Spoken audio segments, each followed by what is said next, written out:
Thanks to those joining me live and to those that'll be joining me on Archive D Style. Here I'm being joined by Maestro A, Mariel La Flaca, Joe Habib from Racetrack Reporter, Chief Funky, Boxing from HCP, Kano Local Sports, and Dave 408. We got quite a show for you today. I got my notes ready, right?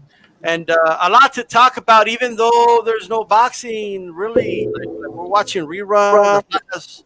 Watching reruns, everybody watching reruns. You know what I mean? So, but let's get this started. First of all, shout out to Leave It in Ring Network. You can listen on Apple Podcasts, iTunes, Pandora, iHeart, all that good stuff.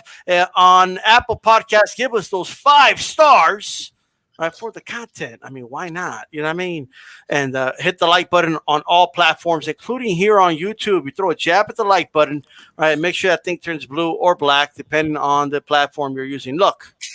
Kovalev has tested positive for synthetic testosterone, right? And a quick shout out to Better Be if he actually beat COVID. Okay, he's cleared from COVID. So shout out to him. But Kovalev has tested positive. Beck the Bully come out and he said, you know what? I don't care. Get him in the ring. I don't give a shit. Right? Whatever he's on, I want to fight. I don't give a damn. Kano Local Sports, let's start with you. What are your thoughts on Kovalev? Get it popping dirty. I mean, look, man, I didn't come prepared because I don't have no notes.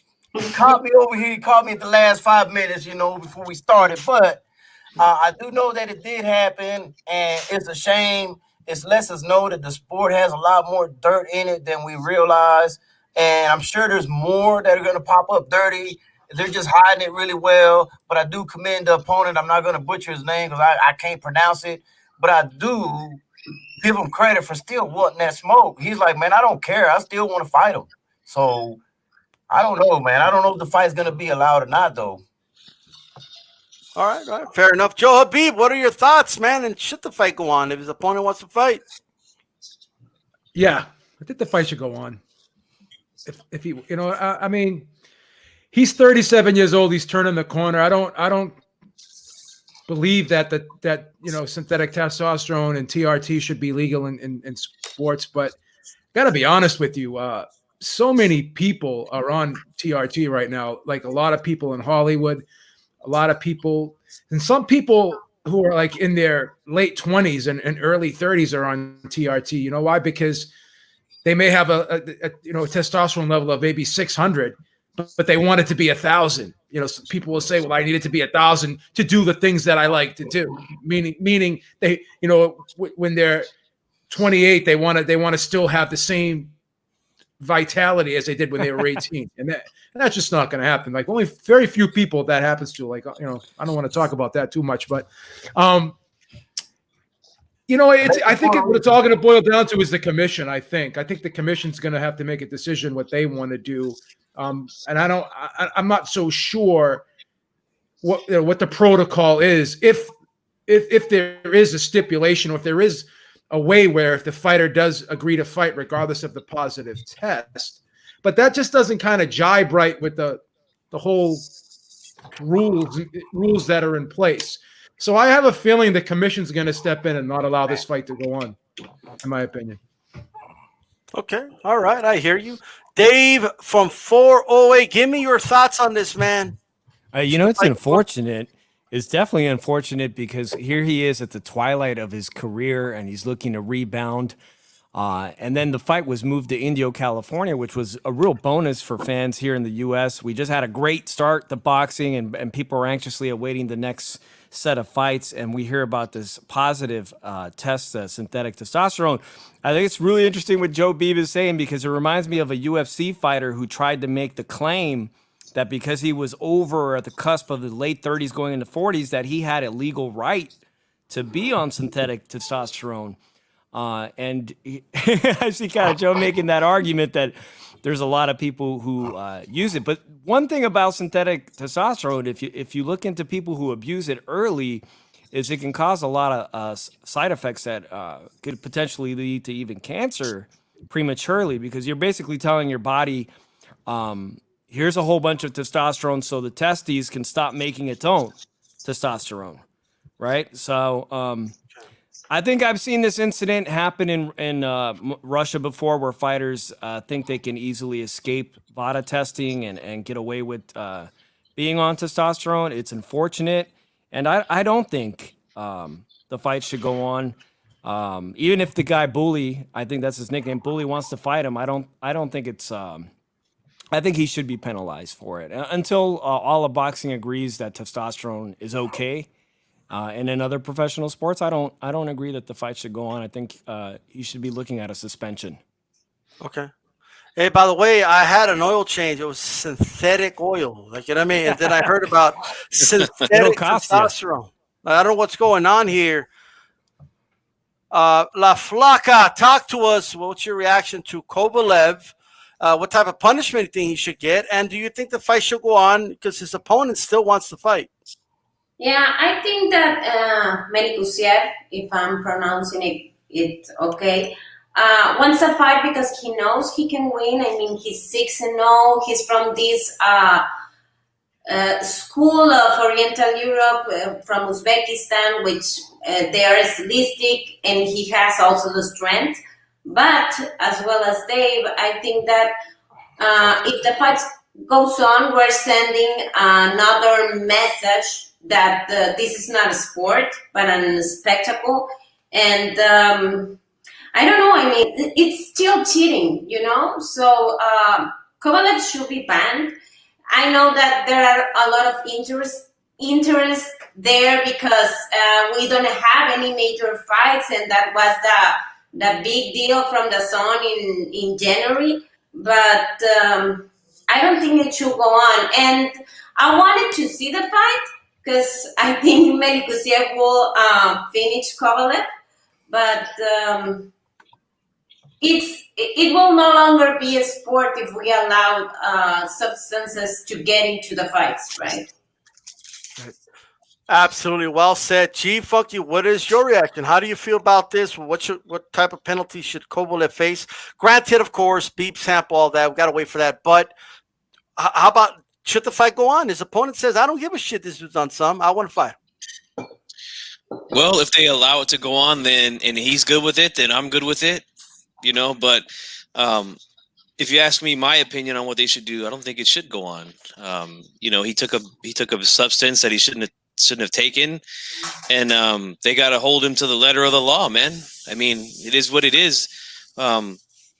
We'll see what happens, though. I know he's owed a lot of money still from that contract that he signed with DAZN, with the Canelo fight. I know that he's owed a certain amount of money from that contract. So we'll see what they do. But you're right. The B sample's got to come back and see what that says. You know, I don't think that there is a mistake or anything like that. I think this was definitely intentional. And but you know, usually what my opinion is on these sort of things, it never happens, man. I think that they'll probably end up pushing through with the fight, and then we'll see, man. But it'd be kind of cool to see if the dude does follow through and say, yeah, I don't care if he's on some shit. Let's go, you know? Absolutely. Shout out to A-Rod, Maestro in the chat. No, Paul, Boxellanos, Bruscos, JC. Shout out to all you guys, man. Make sure you tell us what you think. Andrew Charles says, salute, D-Style, Chief Funky, and the panel. Salute to you. Make sure you hit my like button. Make sure you share this video on all your social media platforms. I believe we went through Milcar. Talk to us, man. Well, what do you think should happen here? I mean, before I get to about what I think should happen, my first reaction to this is that, look, I've actually wanted to see Kovalev get knocked the fuck out for a really long time. And I don't usually wish that upon a fighter, but he's a flagrant fucking racist. And multiple people have called him out on it. Jean Pascal was probably the most vocal. Badu Jack called him out. The Salak guy, the Ukrainian dude who's also black, called him out. Andre Ward called him out. And it's not something that he's ever really faced any kind of, pressure or anything from the media, which kind of just overlooks it. All right. It's barely even mentioned. Also the Stevenson thing with the T-shirt, with the gorilla and all of that. Look, I just don't have much time for Kovalev. I was hoping a while ago that we wouldn't be seeing much more of him, and then he survived the Anthony Yard fight, and then I was super stoked when Canelo took care of him. And to be honest, I guess he came back for the payday because, as somebody mentioned, he's entitled to what's remaining on the contract he signed with the Zone. Honestly, I'm usually defending Russians in today's climate here in the United States. I think that it's one of the probably ethnic groups that's facing the most kind of vitriol in our society today. But Russia, Kovalev does not get that support from me at all. I just don't like the guy. This is not surprising to me if it's true. I'm sure the B sample is going to come back just like the A sample did. It very rarely does not.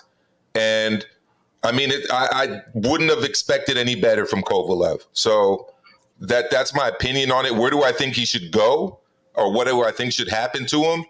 I mean, he should be facing the kind of fine that guys in the UK get. You get popped for steroids once in the UK, it's like a 2-year fine. You get popped twice, the BBOC bans you from boxing for life. So I actually think that's what needs to happen here in the United States, because Joe was talking about this before the show. These guys get slapped on the wrists here in the United States when it comes to these failed drug tests. You only need to look at Big Baby Miller. I mean, the guy got popped for 3 drugs. I think it was almost 4. And he was pretty much going to fight a year later. I don't know if it was a full year later until he got popped again. So, I mean, it's crazy. It's insane. And I don't need to see any more Kovalev, but that's just me. Can I say one thing here? You know, what Dave made a great point about the side effects. And the crazy thing about it is these guys take these substances, and everyone thinks TRT is the greatest thing, but there is a shitload of side effects. I know people that have taken it, and they have to give blood like every other week, because one of the things that it does do is it increases the amount of red blood cells in your body, and it thickens your blood. And you could, if you don't give blood on a regular basis when you're on TRT, you could take a stroke. You know, so it's crazy that these guys want to be great for one night, but they could be ruining their lives, the rest of their lives. The quality of life they have after that one night is totally compromised. I mean, the blood pressure goes up, cholesterol goes up, you know. So when you take these drugs and you take these substances, you're making a deal with the devil, and the devil is going to give you what you want short term, but then he comes back and takes from you later, and he always takes back more than he gave you. And that's the case with these PEDs, man. You know, the even like the EPO, once again, thickens the blood, stroke, you know, take a heart attack, you know.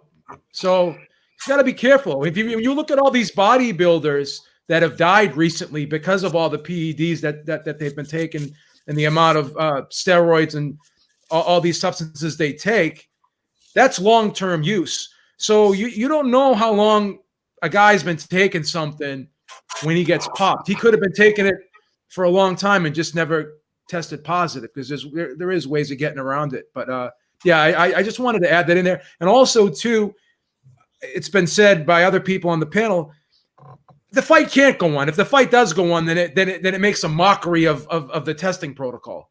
It just, why do it? If you have rules in place and you're not going to enforce the rules, then it just makes a mockery. I'm being selfish. I want to see the fight because, once again, like, there's very few fighters that I don't like in the sport, and I hate disrespecting any fighter. I'm not going to disrespect Kovalev, but I do dislike the guy. He's just he's a bad human being. Absolutely. I mean, he assaulted a woman. Thank you. I forgot to mention that. He punched a woman in the face. Dog. And her Two women. It was one at a party and another one on a plane. So, you know, I feel bad saying this, but I actually want to see Kovalev get knocked out, because I just think he's a bad human being, and I feel bad saying that because I shouldn't wish bad on anyone. But he needs his he needs to learn his lesson. Yep. He needs to get beat up and bullied Like, you know, and also too, like when there's stories when John David Jackson was training him, how he used to disrespect John David Jackson too, and talk trash to, like, talk really bad and disrespectful to John David. John David Jackson was a former world champion. He should be held in high regard. Well, He shouldn't be disrespected. So that I don't want to get too long-winded because I know we got other topics. You're explaining why we should love Canelo some more. Canelo beat him up, knocked him out. You know what I mean? Yeah. He already got knocked out. No, but yeah, like I do empathize with his opponent though, because his opponent is waiting for this opportunity, and he's saying, "Look, guys, I appreciate the concern, but I don't give a shit. I want to fight him. I do want the fight to go on for the same reason Bill Carr said, but I'm being a hypocrite because it shouldn't go on. Just because I want it to go on doesn't mean it should go on. I want to just jump in quick with two other things. One, just to clear this up, an A sample and a B sample, a lot of people don't know what it is. You're basically peeing into two different containers, one right after the other. Right. I'm seeing in the chat questions about that, or I did earlier. It's very rare, almost impossible to have a different B sample than an A sample. You're literally peeing your stream into one and then right into the other back to back. The other thing I wanted to say is that the fighter probably wants to go on with the fight because he's losing out on a payday. Yeah. There could be some penalty paid by the promoter of the fighter that tests positive, if not the fighter himself, where they have to pay the guy his whole fucking purse. He went through an 8-week training camp. He's probably missed his kids and his family because guess what? Now we're training in an isolation bubble. You can't see anybody. To go through Dana White. I think Dana White did that. I don't mean to interrupt you, Milcar, but I think Dana White. I think Dana White did do that when one fighter didn't make weight and the other one did. I think the guy that made weight in one of the fights, I forget who it was, but he actually got paid. But I didn't mean to interrupt you, but I just wanted to add that in there. Okay. Anybody else want to add anything before we move on to the next one? I'm ready Well, for the next I would just say this, man. Kovalev definitely has a bad history, bad past, and guys that do these sort of things, man, there's definitely long-term effects, man. You know, like I've had to deal with family members that had to take, you know, steroids for medical issues and things like that, and you can't stay on them for long, you know. It's just, you know, and I'm talking about a short period of time. You know, it works for a short period of time, but you know, you got to get off of it real quickly, man. And that's why you see a lot of people in the long run, they're messed up from it, you know? So he's going to have to deal with that on his own. He made his own bed. He's going to have to lie in it, you know? Absolutely. Shout out to, make sure you hit my like button, everybody. Thanks to everybody joining me live. Haplotype, how's it going? Kevin the Carrot, Jay Desifur. I don't even know if I'm pronouncing that right, but shout out to you. Adrian Broner, all right? I mean, he's coming back, guys. He's training hard. He's over there in Florida. You know what I mean? Is he still in Florida, Cano? Yeah, I want to go first on this one. Definitely. And you see him jogging up and down the street, Cano? There's talks. There is talks of February 13th. Advanced talks, I'm hearing. Okay, Michelle Rivera, talk to us. How true is that, Cano? And are we going to get that fight? What's going on? Well, I hate to burst the bubble, but we're not going to get that fight. They were in talks. I think what Adrian Broner was doing was trying to get somebody that he thought that, you know, he could beat rather easily because, let's be fair, he's been off for 25 months, so I'm not mad at him for that. You know, you do want to get some kind of tune-up fight coming back in. Michel La Salsa Rivera is not that. And I think once they did their homework on it, because they were sitting there negotiating, this hasn't been posted on Boxing Scene yet, but trust me when I tell you, the Broner team already pulled out of this fight. They stopped negotiations. They don't want to do with Michel La Salsa Rivera. So that fight went down the drain. Where does Adrian Broner go from here? I think they need to revisit Ivan Redcatch and see maybe if he can get that fight. But this was not Michel La Salsa Rivera pulling out. This was Adrian Broner because, you know, Michel La Salsa Rivera is a 135-pounder. Very talented, by the way, but he's a big kid. Real big kid, so he can easily fight at 140. No problem at all. I think once the team Broner realized that, they said, nah, this is not a good idea. We're going to pull this back. Wow. But what about Pedro Campa? He was on the list. He caught COVID. Oh. No. Okay. I mean, that was an easier fight for Broner, I think, because It was, but he hit like his maximum level, and now he's like kind of struggling to get back. That was a good fight for Broner, I think. it was, but he caught COVID, and that's why they went that other direction. But they were biting off a little bit more than they can chew, in my opinion. I was gonna pick Rivera to beat him anyway. I'm just gonna be straight up honest with you. Oh wow. I was so excited about that. Then Cano had to come here and just ruin the whole thing, you know. But, My bad. hey, you guys heard it. The fight apparently is not going to happen. Hopefully, Broner has a change of heart. He was watching the film like, well, you know what? Is that the guy I'm fighting? Nah, man, not right now. You know what I mean? Oh man, so who do you think he should fight? Like, what are some good options for Broner in your opinion, Cano? I think they need to revisit Red Catch. Red Catch is calling them out, is talking all this trash back and forth to him, and you have somebody talking trash like that to you. Why not step up and take the challenge? I don't know. Right. I hear you. All right. Okay. Flaka, talk to us. Who would you like to see Broner fight? Apparently, those fights aren't going to happen. So I don't think he's going to fight. I was just remembering. I saw him at the San Antonio fight, which it was Santa Cruz and Davis. He was all over the lobby, like he was fat, he was drunk as hell. I just saw him and I said, I have to get out of here because this man, I don't know, the policeman or something is going to happen here. So he wasn't focused, and maybe that's why what you were telling Cano, like Rivera is not a good opponent. Maybe, Red Catch, but I don't think Broner can make it back. I mean, he used to be like this real good prospect, but I don't think he's worth it. I don't know. I feel bad for saying that because, I mean, he's like a colleague or something, but I don't think I don't think he has something left for us. I don't know what you think. yeah, definitely. Okay. He's in a lot better shape than what he was then. He has been at that Sweatbox Boxing Gym down here where Sanders Sayas, Cambosos Jr., Amir Ahman, all of those, and he's been getting a lot of good work in there. So he has gotten back in some decent shape. I just think Rivera was a bad idea for him to begin with.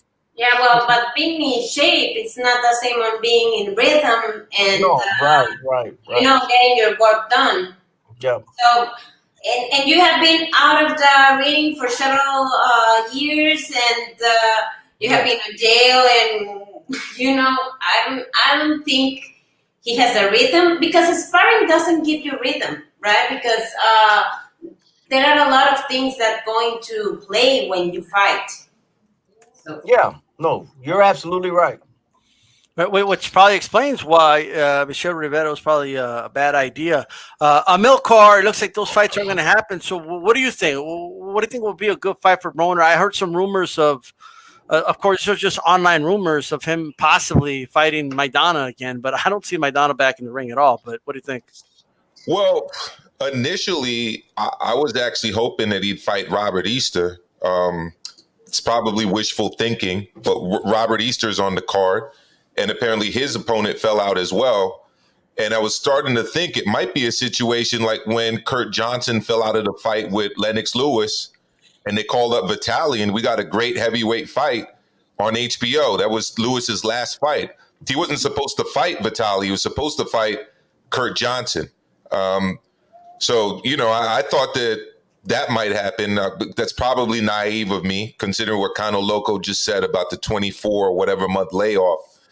But 25, thank you. But let's be frank, man. I mean, usually you're not going to get a high quality opponent on this short notice unless you're pulling him off the card. So anyone who they bring in is going to be someone who's been training for another fight and they're bringing him a bag that's much bigger than the bag he's already getting. Or two, it's going to be a guy that's got no shot, no hope, probably fights 2 weight classes below, and is being brought in for a little payday and a loss on his record. So it's a tough situation for fans. I mean, I don't really expect that we're going to get a good fight out of this. unless someone comes out of left field and like really shocks us with a performance. Okay. Talk to us, Beeb. What do you think he should do since it looks like that fight's not going to happen? You know, Flocka made a outstanding point, and I've said this several times. You know, being in shape and being in condition are two different things. You know, when you're in shape, obviously, you know, you lost weight. You know, you're feeling good. Your body fat percentage is low. You know, you're in shape. You go to the doctors. Your blood pressure's all right. Your cholesterol's right. You know, there's been times, like I'm 51, and there's been times when I can get myself to look like I did when I was 31 by dieting and exercising. But I could never spar anymore. Like, I can't take punches anymore. I can't do the same things. Everything I do now is just to stay in shape. Being in condition is you're conditioning your body to complete some type of task or an event. That's the difference between being in shape and being in condition. So Adrian Broner looks phenomenal, and everyone's getting excited because he lost a lot of weight because he was so heavy. But he has the muscle memory. He knows how to diet and train and lose weight. But conditioning-wise, he's been out of the ring for a long time. He's already proven, like he had a split decision victory over Granados. No disrespect to Granados, but he's supposed to blow that guy out of there. Jesse Vargas, I thought Jesse Vargas clearly won that fight. It was a draw, you know. So he can look great, but I don't think he's ever going to be that fighter we thought he was going to be when he was coming up. I think he's pretty much run his course. He's not fighting to become world champion anymore. He's fighting strictly for money. You know, that's the reality of the situation. You know, and I used to get frustrated and angry with him, seeing him do all the stupid things and say all the stupid things and how he treated people and bullying people. But now I'm actually really starting to feel sorry for him because you're seeing a lot of video footage of him now crying out for help. So yeah. I'm actually rooting for the guy now. I'm rooting for the guy. I want to see the guy turn his life around. He's got kids. He's got a lot of people that still depend on him. So I'm actually rooting for the guy to turn around. And I actually, like I said, feel bad for him because he's crying out for help. When I saw that scene of him in court talking to the judge, saying he has no money, and just he just looked so vulnerable right there. I'm not going to say he looked weak because I don't want to insult the man. He can't be weak being able to fight. And even that Maidana fight, that shows a great amount of strength, being able to go that 12 rounds he's not a weak person. He's a flawed human being like everybody else. And he's battling demons right now. And I hope he wins. Like Kovalev is a different story. He's just a horrible human being. You know, he's just a horrible human being. Broner, I don't think is a horrible human being. I think he's a flawed human being. So I think he's fighting for the money. Now, who do I want to see him fight, honestly? I think a rematch with Jesse Vargas would be very interesting. But I think Jesse Vargas would probably beat him pretty thoroughly right now. But I just like to see that. That was the most entertaining fight that I've seen him in the last couple of years that he's fought. And I liked the matchup. I thought it had a good ebb and flow to it. So I'd like to see him fight Jesse Vargas again for an entertainment standpoint. But Red Catch is probably the better opponent. I think Red Catch is probably the better opponent.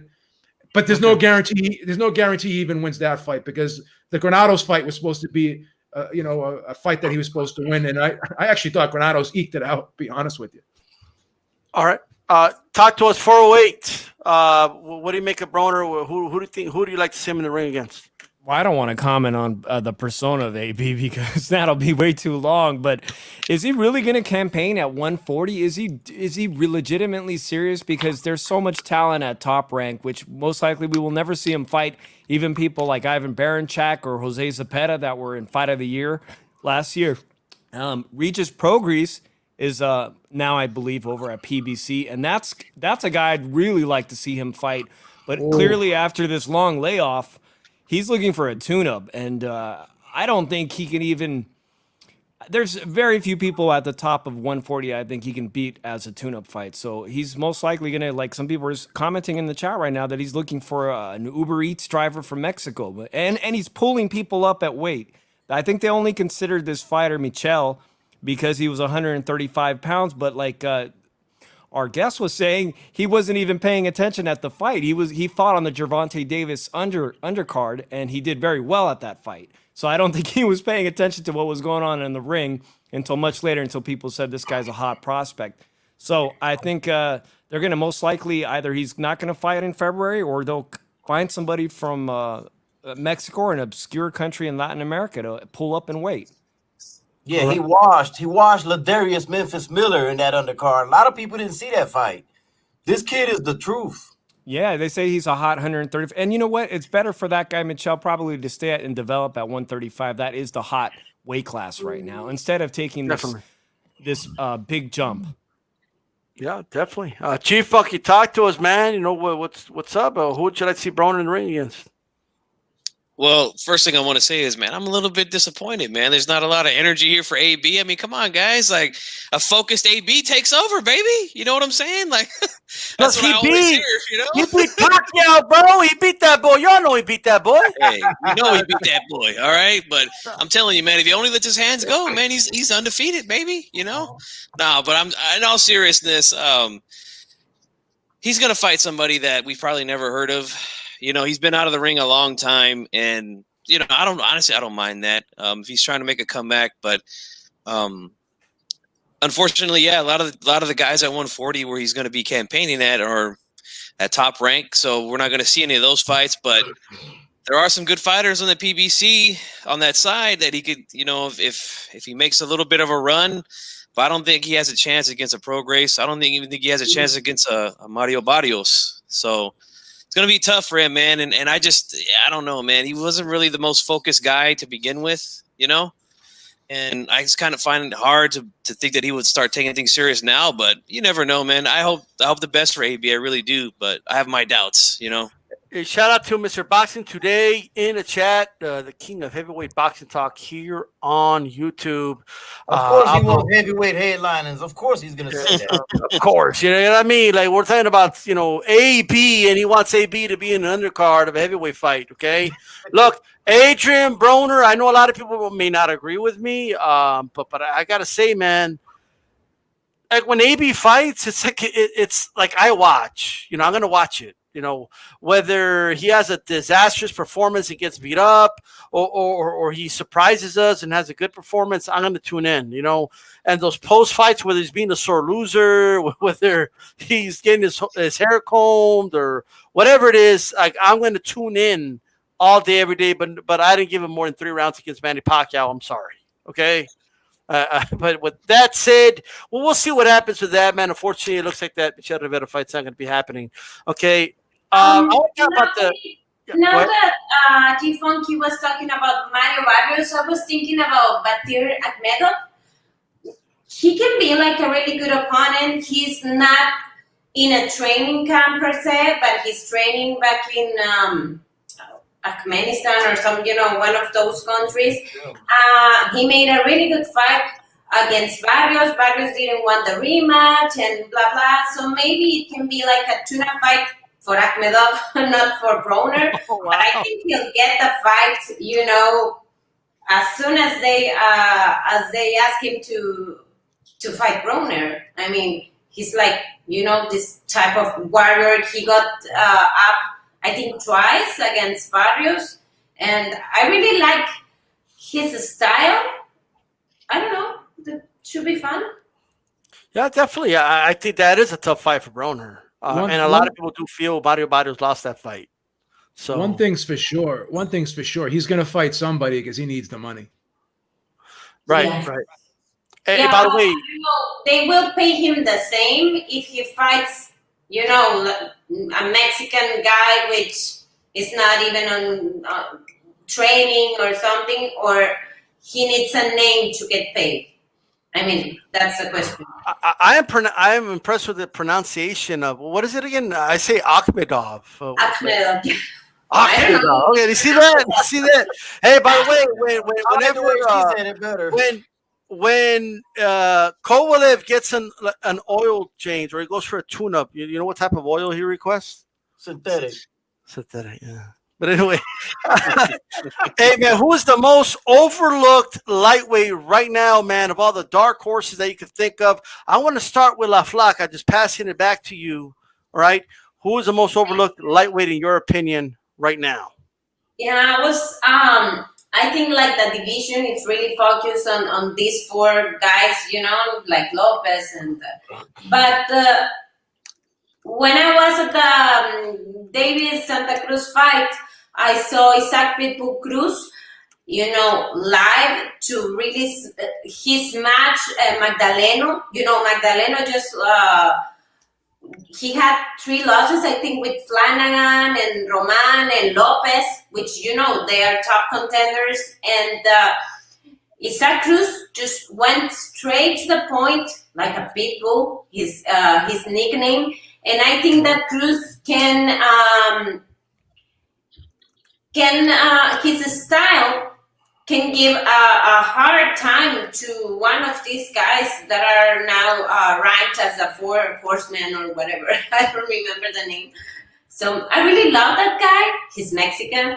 And he's now with Manny Pacquiao Promotions. And I think that will get him to really good fights on the 135, because these 4 men, we don't know if they're going to risk their position now fighting each other.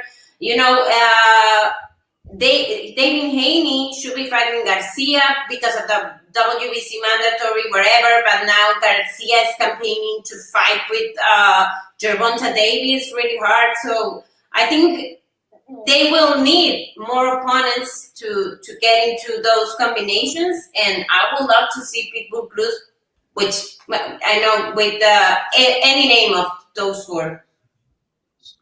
Okay. And by the way, Chad, I want to know what you guys think. What are some underrated lightweights? Amilcar, I think I know the answer, but I'll ask you anyway. Who's the most underrated or overlooked, the dark horse, whatever you want to call it, of the lightweight division? I'm probably not going to surprise you here, D-Style, but okay. Mi hermano caribeño, man, Javier Fortuna. That guy is super underrated. I don't think he gets the respect he deserves. That he'd be like my overlooked guy, but he does have a bigger name than a lot of other people in the division that I'm curious about. Like there's a Ghanaian by the name of Manuel Tagoe, and I'd like to see him fight someone of note to kind of see where he is. I've always been impressed by Ghanaian fighters. They very rarely disappoint. One of my favorite fighters growing up was obviously Ike Corte, and he's just one of many. Azuma Nelson, I could go on and on and on. Very rarely do Ghanaian fighters disappoint. And but I've got to go with Fortuna. Okay. Yeah. All right. Chief fucking talk. Right? Fortuna Haney. I think that's the fight that's going to happen. I believe so. Yes. Hopefully, I can knock on wood. I hope that fight happens for sure. Chief, fucking talk to us. Who's the dark horse of this division, lightweight? Who's being overlooked right now? I'm gonna have to agree with La Flaca and say Isaac Cruz. He looked pretty nice on the undercard of the Tank Davis Santa Cruz fight. Diego Magdaleno, who's been on the show here before, he caught him early, caught him cold, caught him early, and he couldn't recover, but jumped on him like a pit bull. He lived up to his name. He jumped right on top of him and didn't let him get back into the fight because one thing about a guy like Magdaleno, he's, of course he's taken a few losses here and there, but he's a veteran, man. He's very crafty in there. He knows what he's doing. You don't want to let guys like that stick around, man. You get him hurt, you get him out of there early, man. And that's what he did. And that's what I like to see, man, with guys like that. He seems pretty ferocious, man. I think he could hang with any of these dudes. I'm going to say he could beat any of them, but I think he put up a good fight against any of those guys at 135. And My dark horse, I'd have to agree with Maestro here in Fortuna. You know, I think he's a guy that gets definitely overlooked. You know, he's not the most sexy looking guy with his style. You know, he gets a little sloppy at times, but he's rough and he's tough. He'll hit you anywhere. You give him any place they hit you, he's going to hit you. You know, he'll hit you behind the head. He'll hit you on the arms, the hips, wherever. You know, he might even hold you and hit you. So he's another dark horse in the division for sure. All right. Gano Local Sports, talk to us, man. Who's the most overlooked lightweight in your opinion? The guy that could beat Fortuna hands down very easily, Nestor Bravo at 135. That guy right there is the truth right there. I know for a fact that a lot of people don't even know who he is. But this guy has all the tools in the bag to beat most of these 135-pounders. And just remember I mentioned his name because this is not going to be a surprise to me. It's going to be a surprise to the world. Nestor Bravo. All right. Okay. Any other names you wanted to throw in the hat there, Cano? I mean, Michel Rivera is another one that, you know, that as you see, people are not wanting to fight him. He's calling out all these fighters. I mean, he's tagging them on Instagram like Ryan Garcia, Tank Davis. He's tagging them all like, hey, man, what's up? I'm here. Let's get it. Broner went from about billions to about bullshit as soon as making that fight. All right, 408, talk to us, man. Who's the dark horse of this lightweight division, in your opinion? You know, I think in 2020 that Nakatani came out and emerged as the dark horse. And I say that because when you look in hindsight and we look at his performance against Lopez and how much trouble he gave Lopez, and then what he did in the Verdejo fight to come back from that and rally back, I think people overlooked him as some kind of person at the bottom of the pack, when actually he really can possibly make a bad night for anyone that we speculate is top 5 right now. He could be a bad night for any of those guys and play an upset. And I think he really proved that against Verdejo and with his performance against Lopez. Yeah. You want to add something there, Flaca? No, I was just telling the same that he made like a good fight for Lopez. He struggled to get the job done, and Nakatani, and he had that fight. I mean, it was my favorite. I was, I think we talked about that, Erika. I was so sad because of Verdejo because it was like his second time he wanted to come back, but you know, the wheel of Nakatani was just amazing.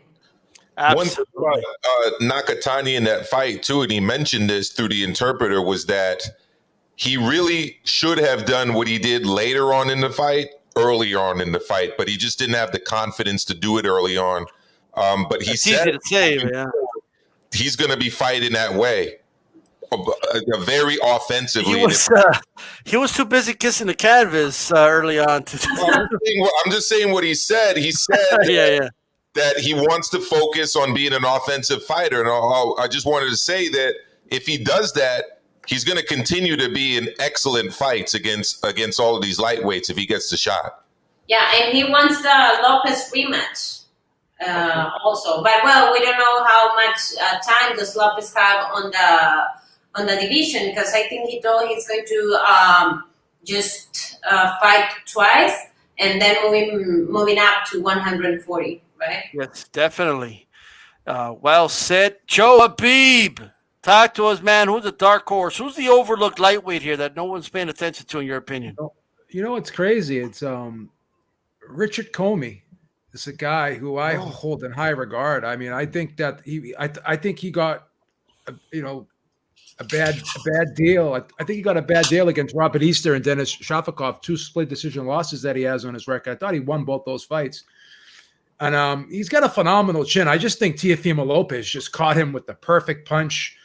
It was just one of those things. I mean, because this guy's always been a tough grinder on the inside, very durable, very skilled. Even in the Teofimo Lopez fight, I gave him the first round, so it looked like that was going to be shaping up to be a good fight.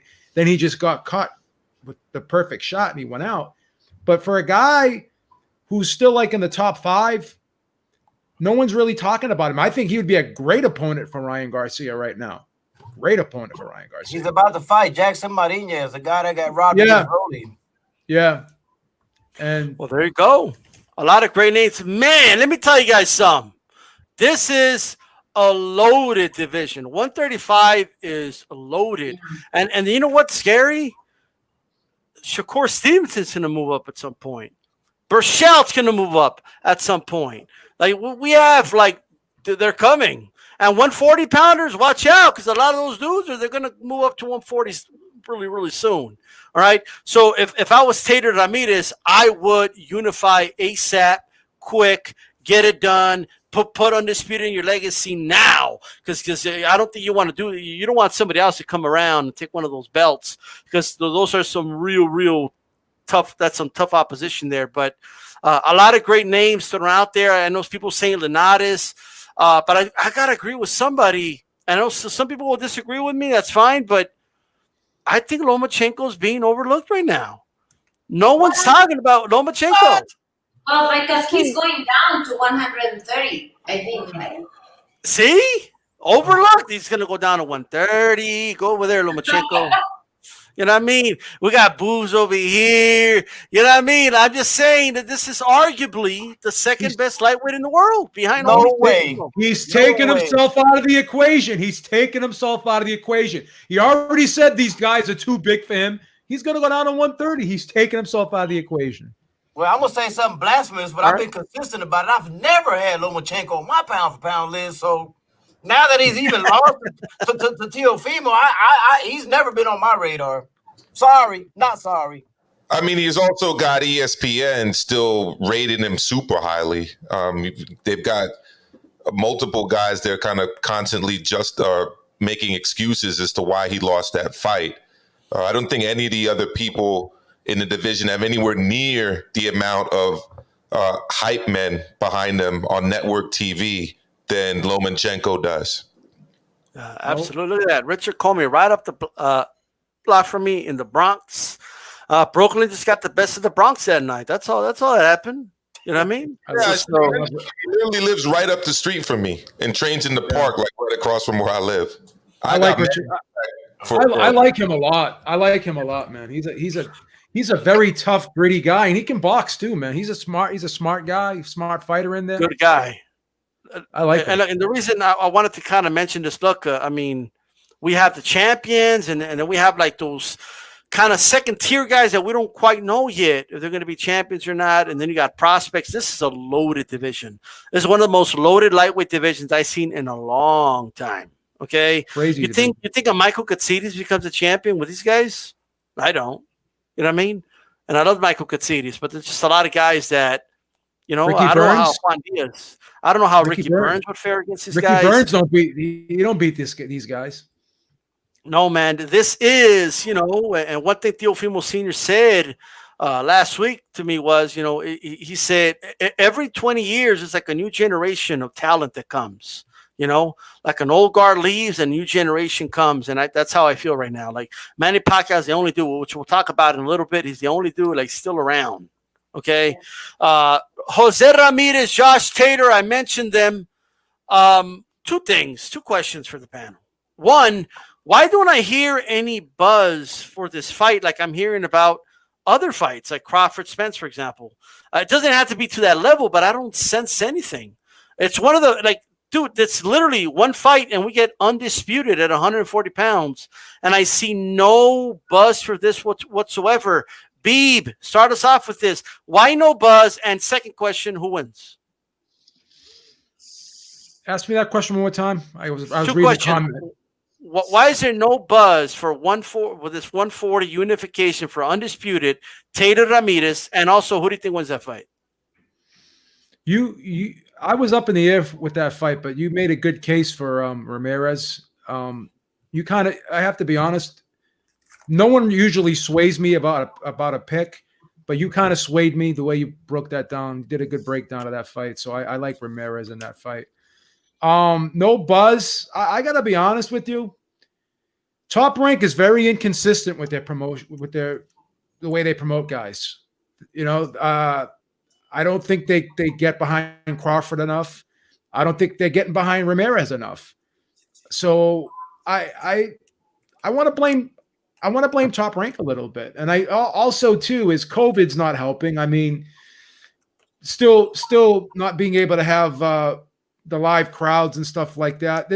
There's still not a lot of excitement. There's some excitement, but not to the extent that there was when we had the live crowds and stuff. I think COVID's still putting a damper on things to some degree, and I think that's not helping the sport of boxing right now.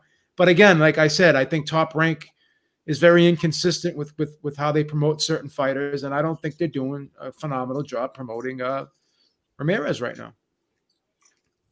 Right, most definitely, Kano. So right now, there's no buzz. It seems like the boxing world, even the hardcore, that you don't see a lot of conversation about Taylor Ramirez when this could be undisputed for 140 pounds. Why do you think that is? And also, who would you pick in that fight? If they fought. Well, I'm in agreement with Habib on this, man. Top Rank does a horrendous job promoting their fighters, period. And it's sad for me because a lot of Puerto Ricans get signed by Top Rank. So I know firsthand that they do not get, the exposure they deserve. But it's not just them. It's just everybody in Top Rank in general, unless you're just that one person that they really like, that's who they really want to push, whoever that person may be at the time. Right now, I believe it's Teofimo, so I think they're going to push him super hard and put everybody else on the shelf. That's how I see it happening, and it's probably going to unfold like that. Now, as far as Josh Taylor and Ramirez, man, I got to go with Josh Taylor. I mean, not Josh Taylor, Jose Ramirez. Oh.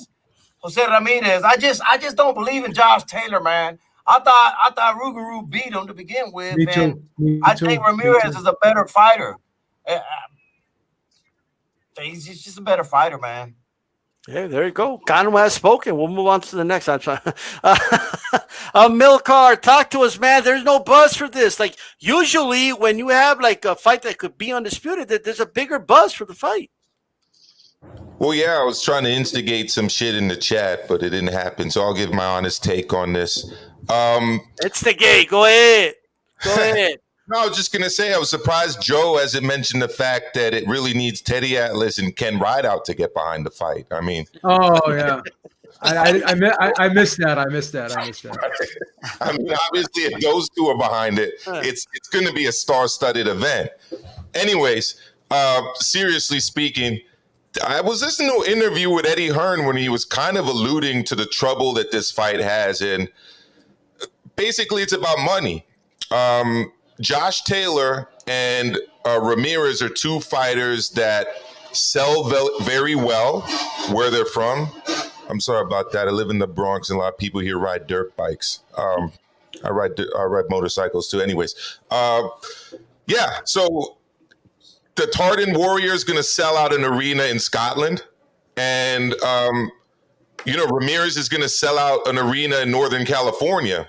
But what neither of them have really been able to prove is that they move the needle in terms of TV viewing, which is what really is making the money right now, especially during COVID. So the promoters of this fight are essentially waiting for this pandemic to kind of cool down so that they can put it in an arena and make as much money off of it as they can at a live gate, because they just don't believe that it's going to generate the kind of money that these two fighters expect for a fight of this magnitude, at least to boxing fans, which is an undisputed championship. It's big for boxing fans, but it's not necessarily big for the crossover kind of mainstream sports fans that are needed to get these guys the kind of money that they should get for this kind of fight, especially if they're not filling out arenas, which both of them are capable of doing in their hometowns. I mean, look, Josh Taylor was in a close fight with Rougarou, but guess what? I mean, Zepeda was in a close fight with Ramirez. They've both had fights that were close with opponents. I still see this as a 50-50 fight. I might be one of the few people who's actually very impressed by his last win, that knockout win, the body shot win against the Thai fighter. A lot of people came out afterwards saying, oh, wow, he did that. I'm not surprised. That was always going to happen. I didn't remember a lot of people saying that before that fight happened and that knockout took place. So, look, they're two good boxers, obviously. There's going to be a lot on the line, obviously.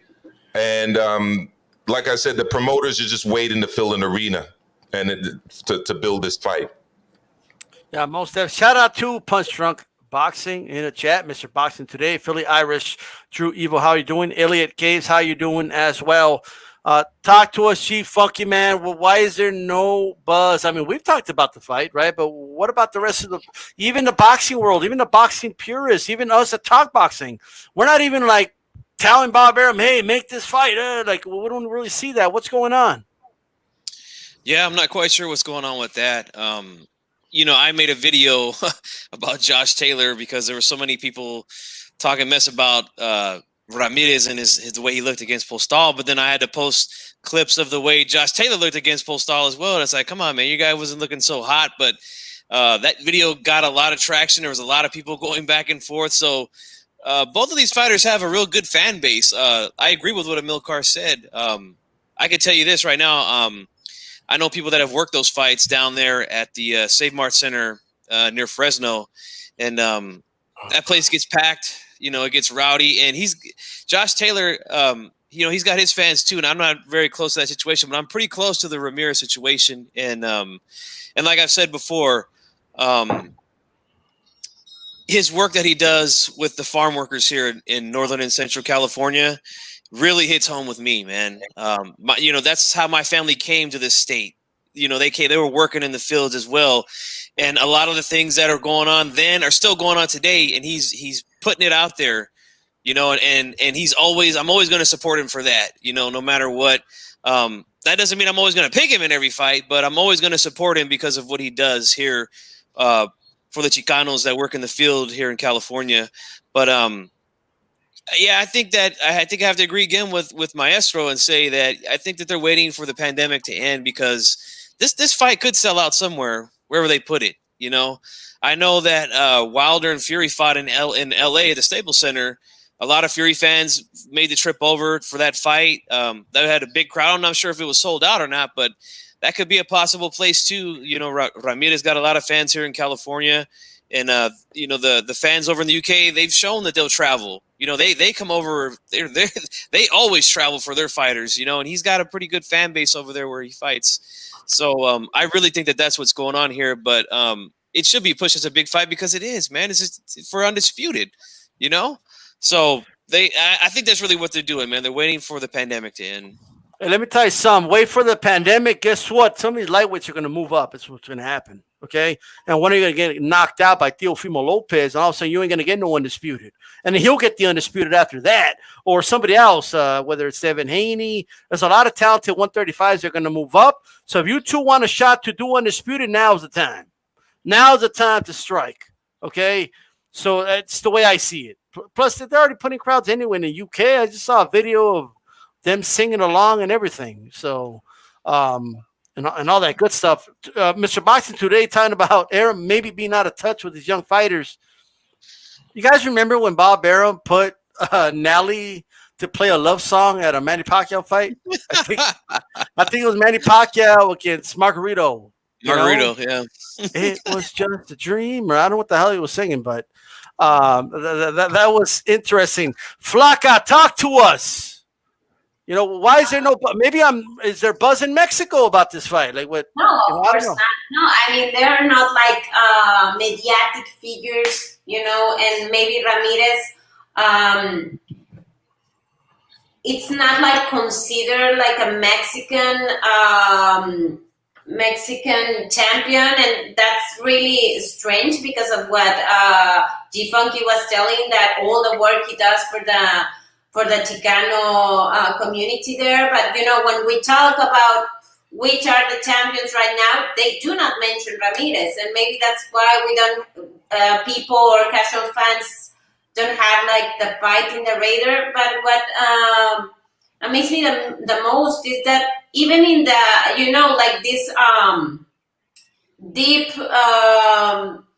deep boxing community, there is no buzz too. I don't know, maybe because of the fight of Ramirez versus Postol, which a lot of people that I follow were telling that it wasn't, that exciting, and so they were actually saying that Ramirez doesn't have it anymore, and I was like, what? But I have to disagree with all of you. I think that Taylor has a really good chance to get Ramirez in that fight because of the styles. Sometimes Ramirez goes straight forward, and maybe he's jabbing, trying to move, but their lateral movements doesn't. His position is, up front instead of being on the side, and I think that will be an opportunity for Taylor to get it.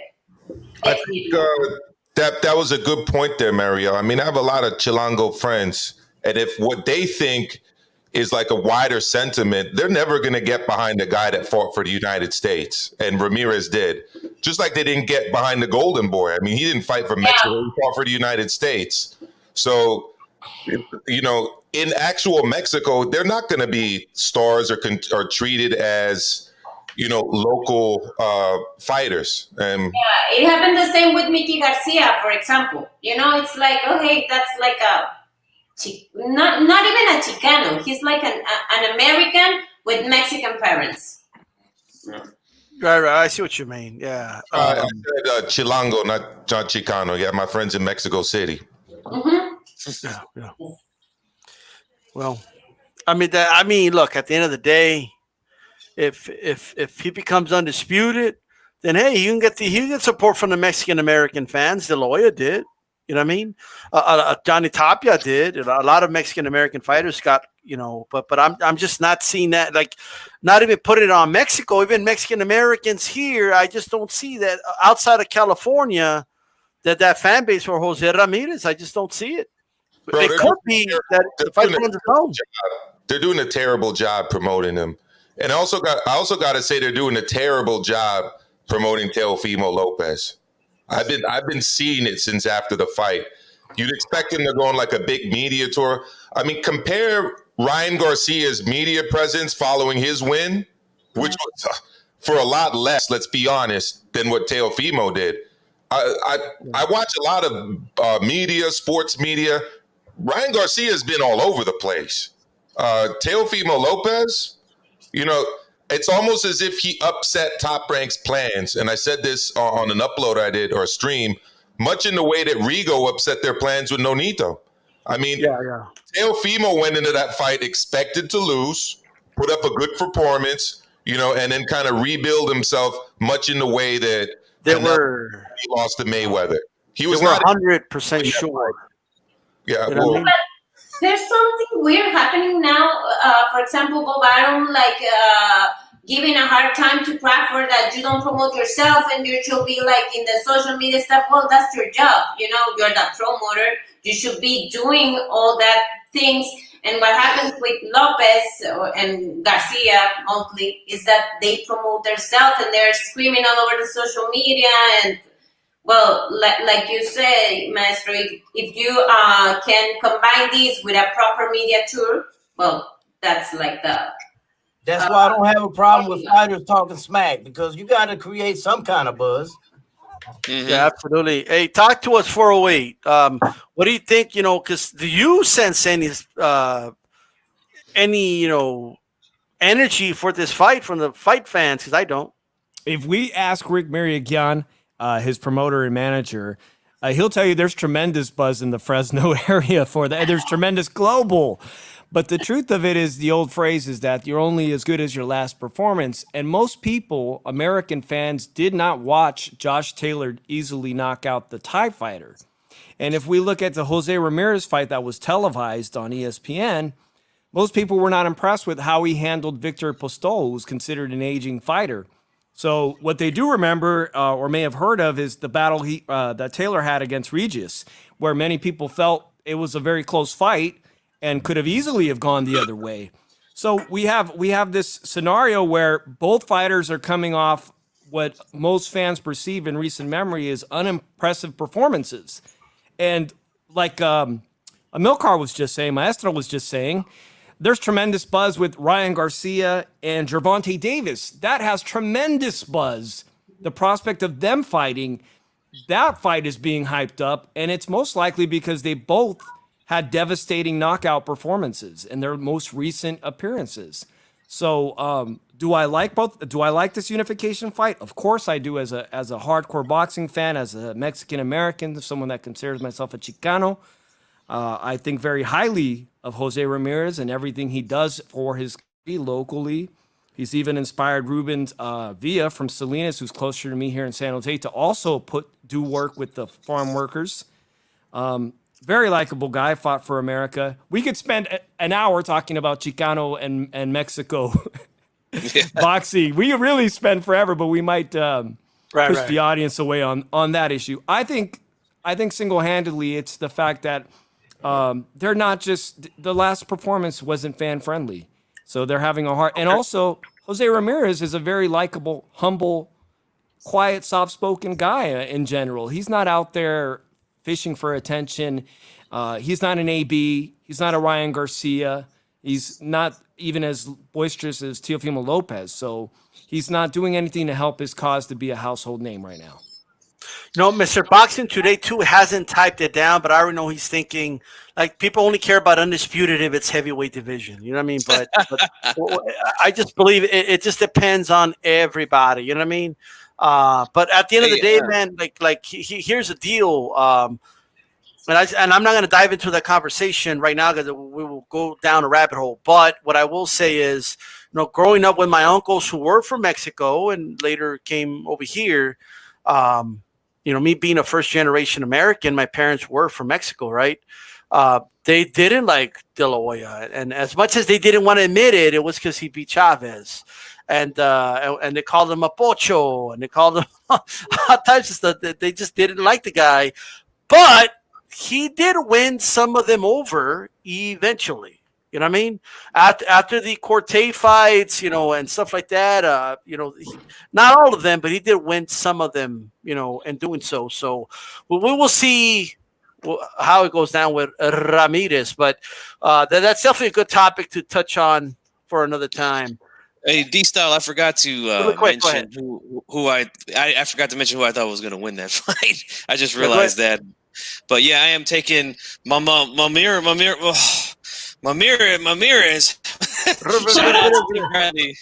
But I'm taking Ramirez that fight for sure. You could have stopped and just said Jose. You know what I mean? Like, yeah, Jose. I thought he was going to say no mames. I wonder if we sound like that when we're trying to say the Russian names. I wonder if Russian people listen to us. They're like, the hell's this?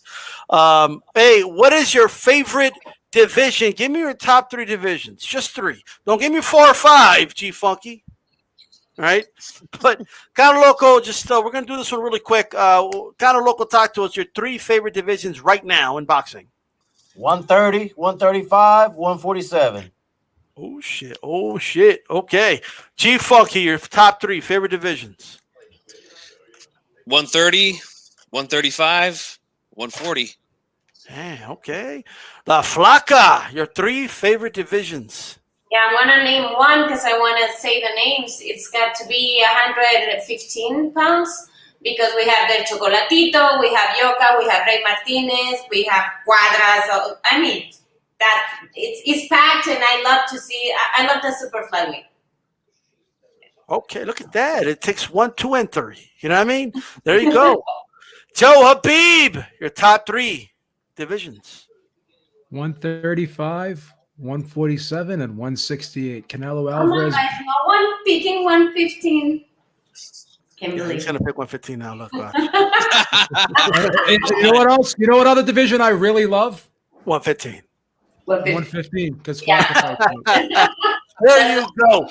408 right now. Mr. Boxing Today is fuming right now. But it's okay. 408, talk to us. I'm on the same page with Joe. I love 135 is exciting. Welterweight is still the pay-per-view division, and 168 has a handful of great fights that we might see in 2021. I'm surprised they put heavyweight, then heavyweight. That's what I expected him to put all heavyweight. I And the love Mr. sleeper Boxing division, today, man. 115. The sleeper division is 115. 115. There you go. That's right. Hey, talk to us, some little car. Talk to us. Well, I'm going to sound like I'm biting, but I was actually going to say that as my first one. It's 115 for me. It's not even close. Bro, Okay. I mean, look, we've got Estrada, Gonzalez. We've got Joan Ancajas, who's also very exciting. And we have Yoka. Yoka as the 4 champions. I can't think of another division with 4 top tier actual real champions like that. I don't think there's another one in boxing, but I'm going to also say 118 because one of my favorite fighters is in that division, Inoue. Oh my God. John Riel Casimero is must-see TV, okay? And Norbin Ubale is a very good fighter. And I was really looking forward to him taking on Yeah. Good fight. That fight got canceled. And look, there's a lot of U.S. bias against the little divisions. It just is. In other parts of America, they're a big deal. Whether it's Central America, whether it's Mexico, whether it's South America, people follow the lower divisions. But having said that, I have to also include the heavyweight division. Oh, Mr. We Boxing almost get a clean sweep. We almost get a clean sweep. Weight. Oh my God. We almost your got weight. him. Baby. And for Drew me, Wade. for me, the big fight that has to be everyone's number one has got to be Fury Joshua. It just has to be. And that's the number one fight I want to see. But I had to show to my little guys a love because those are actually my top 2 favorite divisions in terms of the talent. My number one fight, but I don't think the heavyweights are up there in terms of like the depth of the division of the talent as those 2 divisions. But Fury and Joshua, come on now. Is it surprising that the heavyweights are top heavy? The heavyweights haven't had that like real great depth that they had until back in the 90s. Like they've never had a resurgence like that. You know, back in the 90s, you had everybody. All right, so I got lightweight right now is the hottest division in boxing right now. Okay, 135 pounds. We've been having topics about it week after week, and it like never ends because it's that hot. I got to say that 130, 135 lightweight. Welterweight is my all-time favorite division. And right now it is hot as well. So welterweight is up there, and then there's bridgerweight. No way. But you know what? I gotta give love to the little guys though. I think 115. You know what I mean? I'm feeling 115. There you go. Look, you got to look at it 2 ways, at least possibly 3 ways. 1, the talent level of the actual champions. 2, the depth of the division. And the third one, which I totally discount, is like the popularity factor and who's got the biggest social media following and who fucking ESPN is interested in and all that shit. If you actually just look at talent of the division, both at the top and going down below in terms of depth, honestly, I cannot see a better division than 115. Yeah. I don't know, man. 130's got Frampton, you got Herring, you got Stevenson. 122-pound fighter. He's not a real one. Valdez, Burchell. Keep going, Connell. Yeah, I'm just saying, if you make the weight, you make the weight. That excuse never ever flies with me. I've been in the gym, I've been at working camps and all that stuff. Once you make the weight, you make the weight. That's out the window for me. So basically, if he starts chugging a lot of water and putting on pounds, and you signed a contract. So if he decides to be a welterweight, we're going to consider him a top level welterweight because he did what he did because of what he did at 122 pounds. Bro, if he gets up there, he's up there. Stop being valid. You're going way higher than what we're talking about, though. We're not talking about that. I like this. He's past his prime. And he's 2 weight classes over his optimal weight. I don't think it's going to matter because Shakur is better than all of them at 130, 135, and 140. So it's not going to matter. Connell, Shakur just better stay away from Burchell. That's all I got to tell you right now. He's going to beat him easily. It's going to look like Mayweather and Canelo. It's gonna look like Mayweather Castillo 1 is what it's gonna look like. Well, hey, look, I'm glad we're on the panel because I've said this on my channel, and I'm glad it's publicly over here. Just like I said, a few fights that I've picked that people laughed at me and said you're crazy, and they came out to be like that. Styles make fights, and this dude has got it. That's why Burchell's gonna get beat by Valdez. Styles make I fights. like the fire. I like the fire. Destroy Valdez. Actually. Sorry, Flacca, but hey, he doesn't have the Burchell just doesn't have all the tools like that. But He's you a know, great fighter, but he He doesn't has have all the the tools. power, and in boxing, you just need one punch. And They said the same thing about Canelo and Mayweather. Yeah, just that one punch could never land it. well, look, That's why should happen. So we can make a, how do you say, an apuesta? Wager. my whole thing is, I'm all in. I'm all in on that. but Jermel Herring is a champion at 130, and to me, Jermel Herring is not as talented a fighter as any of the champions at 118 or 115. He's just not. No, I don't think so. All of those guys are top tier. And when you go down the list, I didn't even mention Sorung Vasai at 118. There are multiple good fighters at 118. You're right about that. There just are. Well, we will see. Look, at the end of the day, a lot of great divisions. Man, this one sparked out more energy than the other topics. I should bring this one up. I never argued about his 118. I'm just telling you what I see at 130. That's all. He doesn't have to agree, but he's going to see, and he's going to be a believer once Shakur cleans all them folks out. He's definitely clearing out Herring and Frampton. That's for sure. There you go. That looks like that fight's not going to happen. Shakur exercising his mandatory and all that good stuff. Shout out to him. Exactly. You know why he did that? Because he wanted to go ahead and get that title and wait for the winner of Burchell Valdez because he's ready to get all the smoke. Y'all not ready for this kid, bro. This is all I got to say. Once Burchell gets done with his tune-up against Valdez, once he gets that tune-up out of the way with synthetic oil, probably he doesn't use synthetic. Okay, then we'll keep going. But go ahead, Mel Milcar. No, I was going to say, look, it's clear to me, and it's probably clear to everyone. It's definitely clear to Shakur Stevenson that Jamel Herring is low-hanging fruit. All right? There's no reason to wait for him to possibly get beat by a 122-pounder. Force the fight, grab the bag, get your title, grab a bigger bag against one of the other champions. That's the move to make. Man. I get tired of hearing this argument, man. That's like Leo Santa Cruz. Oh, he came from a lower weight. But do you know he walked into that ring bigger than Tank? Well, I don't Do you know that? argument. I didn't make that argument with Santa Cruz. I definitely made it with Rigo and Lomachenko. Oh, that's okay. Now somebody in there said Loma and Shakur make that fight happen. Shakur wants titles. Loma don't have none of that. Keep that guy over there on the bottom of the barrel. Loma's gonna come back, Cano. Don't sleep on him. That's all. He wants straps. All right, People keep underestimating the fact that this guy's had shoulder surgery on the same shoulder twice. Bro, let me mute my thing. Let me mute it. Hold. He's gonna be done. Everyone thinks Lomachenko is gonna come back and he's gonna be the same guy. You can't have surgery on the same shoulder twice and expect to come back with a better shoulder. Papachenko dropped him in the middle of a lake. Okay, when he was a kid, and made him swim or sink or swim, bro. That's what he said to Teddy Atlas. I mean, it doesn't make him a good father, but it definitely showed that everyone thinks he's going to come back.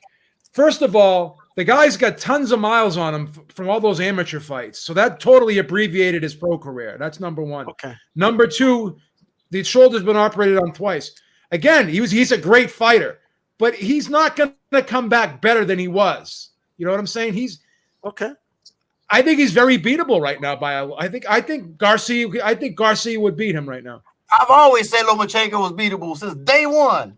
Let me mute my mic again. All right. Hey, that's what Gary Russell said, but what happened to Gary Russell? You know what I mean? I just don't think he's going to. Split decision, and Gary Russell's explained what happened going into that fight. And I'm always wary when guys don't offer guys rematches. How come he didn't get the rematch? I'll tell you why, because I don't think that fight was close. To be honest with you, I mean, here's what I'll say this. Now, I'm not accusing anybody on this panel of saying this because I didn't know any of you guys back then. But I was on YouTube back then, and let me tell you, there was nobody saying that fight was close post-fight. Nobody. I didn't see anybody saying that fight was close and I want to see it again. It's not until recently that people started to say that. Like they think I don't remember. I remember that shit. Right? I scored that fight. I scored that fight 8-4. Yeah. All right. Lomachenko. Real quick, it was just as close as Lomachenko Lopez. And Hell no. This guy's demanding a rematch. That fight wasn't close either. That's what I'm saying. Lomachenko Lopez was not, to me, a close fight. No, it wasn't. And Lomachenko's running around for a rematch. I've heard people on YouTube say that they thought that Russell versus Lomachenko could have been a draw, and I'm like, nah, you're fucking dreaming. Excuse my language, but that fight was not close. I wouldn't say it was a draw, but I thought it was a lot closer than what the scorecard was. I'll say that much. Can I get you to admit just one thing? I'm with Cano Loco on that. Fair enough. But does a trash fighter beat a Gary Russell? No. Right? I don't think so. No. So that's all I'm saying. Lomachenko got a solid resume, but again, he still doesn't make him as good as everyone was saying he was. He's still a good fighter. It's truncated. How many pro fights does he actually have? It's a truncated career. You said it. I agree. I agree too. I think the comparisons to Duran and Ali and all these other things they were saying, I mean, that's just way out of left field. Hey, did you guys know that he has a higher connect percentage than Duran? Power punch, yeah. They made a statement. They made a statement during the broadcast. They go, "Oh, Lomachenko has a higher power punch connect percentage than the great Roberto Duran." Again, he had 15 fights. 15 fights. Okay, 15. That's like a guy. That's like a guy getting up in baseball friggin' 10 times and getting 8 home runs. And saying, and comparing him to a guy that got up 300 times, that had freaking, it's like it's a ridiculous comparison. Right. That's what I think. That's what really left a sour taste in people's mouth with Lomachenko is those sort of things that were put out there.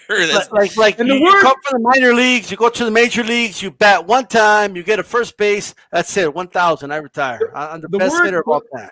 The word overrated doesn't mean you're a bad fighter. If I go on a job interview and I tell the guy I graduated in the top 2 of my class, but I really graduated in the top 10 of my class, I'm overrating myself. But it doesn't mean I'm still not a good student.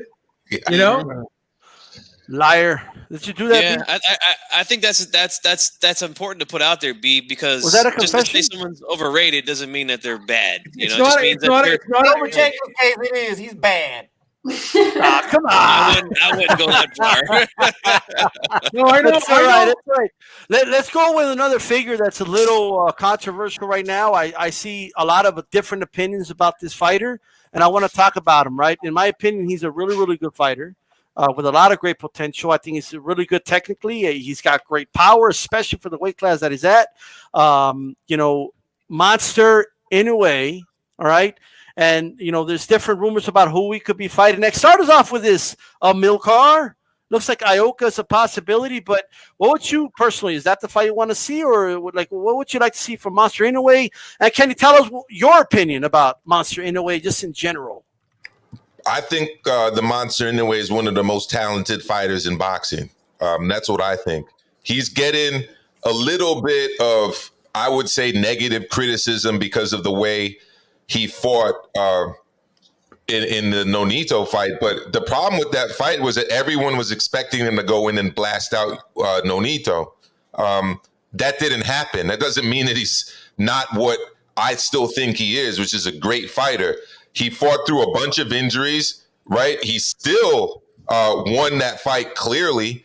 And honestly, I was hoping to see him in kind of a pass the torch fight, a stand fight for Guillermo Rigondeaux. I thought that would have been a good fight at 118. I also wanted to see him unify against Jonville Casimero against Norbinu Bali. But once I heard about Ioka, considering moving up so that he can become a 5-weight champion in Japan. All right, he was already the first 4-weight champion. He's thinking about moving up to become a 5-weight world champion.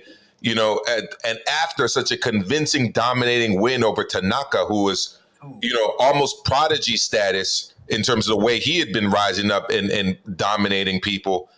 I cannot discount Ioka going into that fight. I actually super respect his confidence because he was super confident with the Tanaka fight. He was saying, look, I'm just not impressed by this kid. I'm going to dominate him.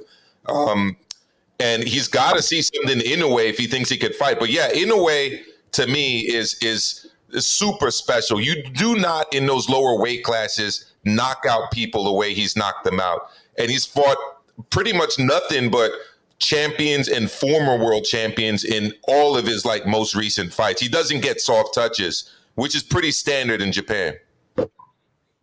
Yeah, what he did in the World Boxing Super Series was what you were telling. I mean, fighting and knocking out real champions. But I think the path they're going to follow, I think I heard Bob Adam in an interview, they want Jonville Casimero, and obviously thinking he's going to win, they want the fight with Nordino Valley for the unification.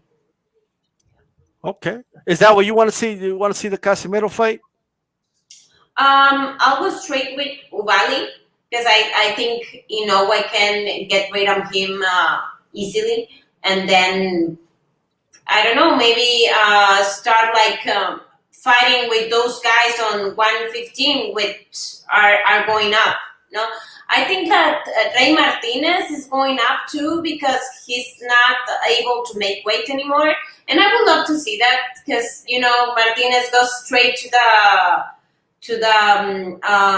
the Mexican style. And I think, can give us a lesson of boxing there. All right. 408, talk to us. What would you like to see from Inoue? I'm big on Inoue. I think he really is a complete boxer. There isn't anything he doesn't do special. But going back to that Nonito Donaire fight, which was a real treat for boxing fans, and also because Nonito Donaire is a Bay Area guy, that to me was one of Nonito Donaire's most heroic.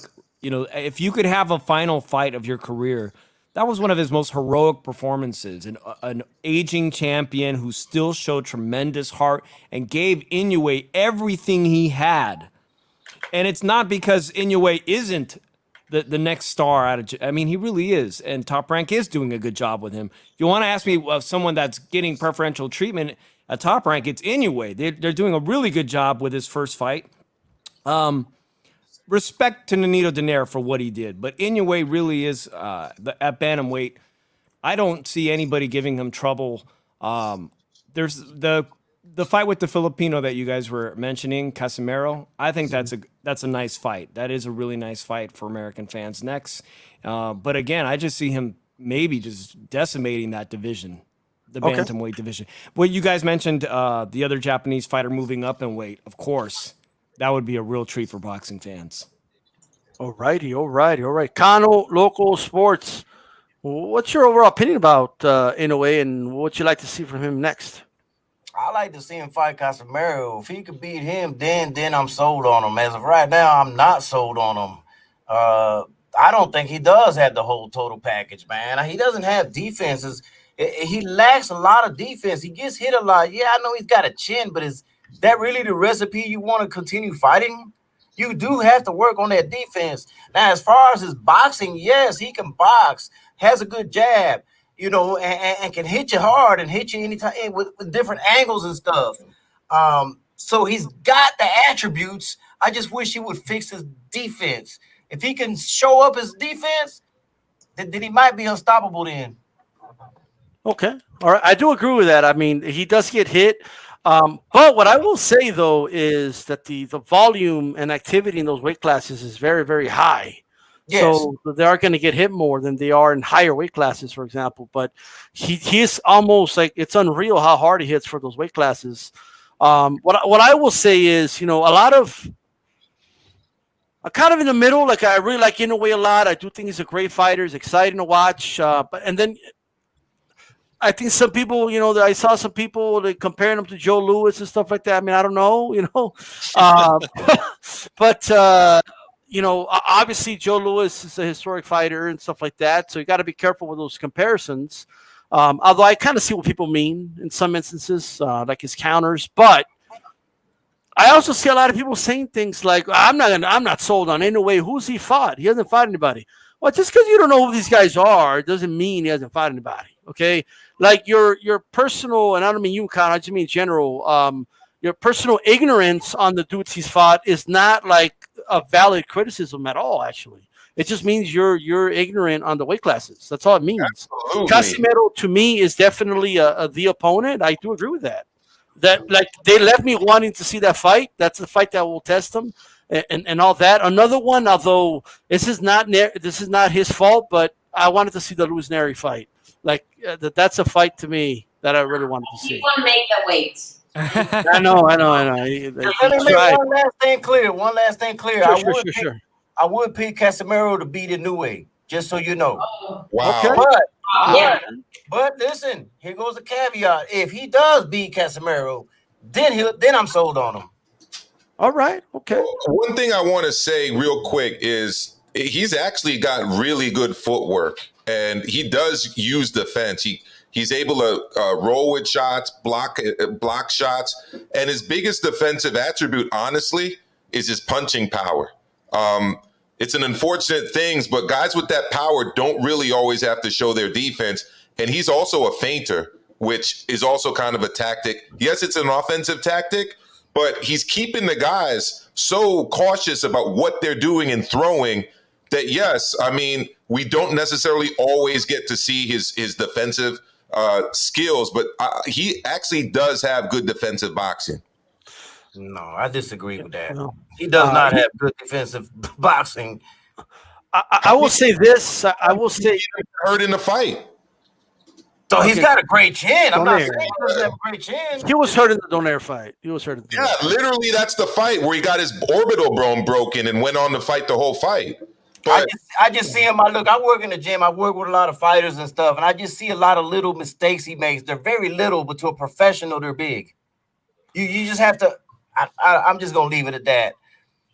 That's all right. That's right. Now, check it out. Beeb, talk to us. Who would you like to see Inoue in the ring against? And what's your opinion on Inoue?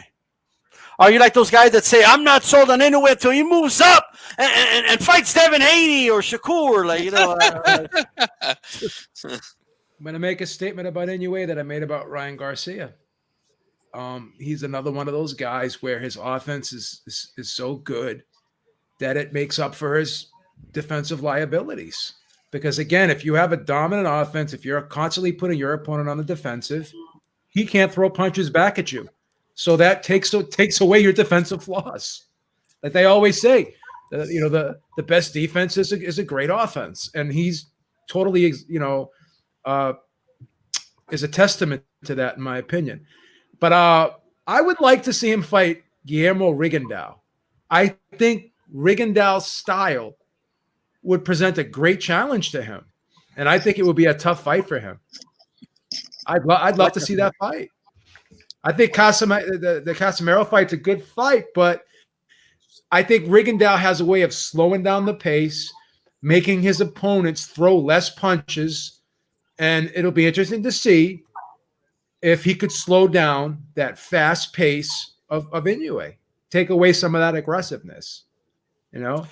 I do gotta say, man, he looked really good in that Maloney fight. I gotta tell you, he rarely got hit flush in that fight. Like I do gotta say that. I thought he was gonna get hit a lot more. He wasn't.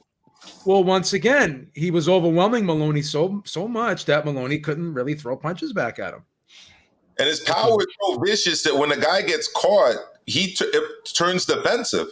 But Maloney was boxing well until he got touched up, and once he got touched up, the fight once you get hurt as a fighter, you're going to second guess yourself. You're going to be like hesitant to throw punches.